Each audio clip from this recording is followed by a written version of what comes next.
таянды. Америка жасалма кагаз акчасына да таянды.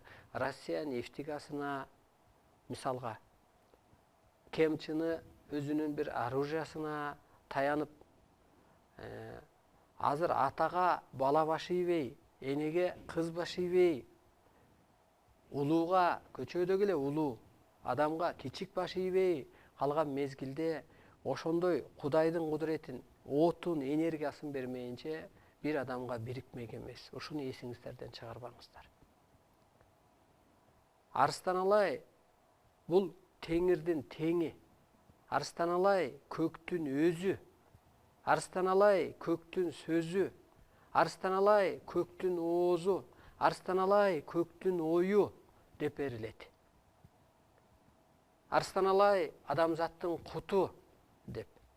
Арстаналайдын айтканын жерине көк асман, жөлөмө күчтөр коштоп колдоп мөөр басып берет. Арстаналайга ким баш ийет? Аалам күчтөрү, табият күчтөрү, ыйык адам күчтөрү баш ийет. Арстаналайдын керемет куралы эмне? Улуу күчтөр, ыйык күчтөр.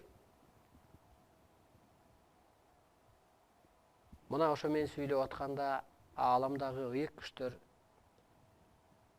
ата бабаңардын арбайы, жөлөмө күчүңөр, мазар ээлери кызматта болот. Эмне кылат дейт? Таразалайт дейт сени. Салмактайт, ушу эфир аркылуу эле. Ошондуктан качып кеткен касиетиңди жайгаштырат. Энергия өтөт, операция кылат. Көрүнбөгөн сырларды, нурларды жайгашуу болот. Бул ааламдык сабабактын көрүнбөгөн жагы бар.